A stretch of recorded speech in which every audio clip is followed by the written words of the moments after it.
નમસ્કાર, આજે આપણી સાથે છે કૌશિકાબેન ઠક્કર, જેમને આપણી પાસે આયુર્વેદિક ડિટોક્સ થેરાપી કરાવેલી છે અને તેમને ડિટોક્સ પહેલા અને પછી કેવું છે તે આજે આપણે જાણીશું. નિધિબેન સાથે મેં આજે આયુર્વેદિક જે ટ્રીટમેન્ટ વિરેચનની કરાવી છે એમાં મને બહુ જ સરસ રિઝલ્ટ મળ્યું છે. મને એવું લાગે છે કે હું એટલી બધી મેન્ટલી ફ્રેશ થઈ ગઈ છું કે વર્ષમાં એકવાર બી આવું ડિટેક્સ કરાવવું જ જોઈએ આપણી બોડીની અંદરથી.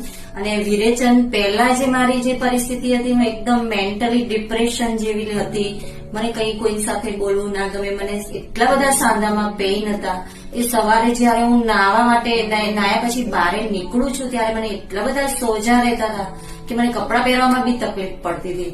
અને આજે વિરેચન પછી મને એટલું બધું સારું લાગે છે કે હું એકદમ ફ્રેશ છું, બહાર બી નીકળી શકું છું.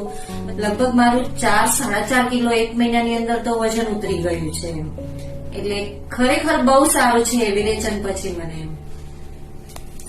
આનાથી આપણે એ સમજીશું કે જયારે તમે આયુર્વેદિક ડિટોક્સ થેરાપીમાં આવો છો ત્યારે તમારું હોલ બોડીમાં જે પણ ટોક્સિન્સ છે એ સેલ્યુલર લેવલ પરથી ટોક્સિન્સને અમે વોશઆઉટ કરતા હોઈએ છીએ, જેથી કરીને તમને ફિઝિકલ, મેન્ટલ કોઈ પણ પ્રોબ્લેમ હોય તો તેનું સોલ્યુશન વિરેચનથી, ડિટોક્સથી થઈ શકે છે.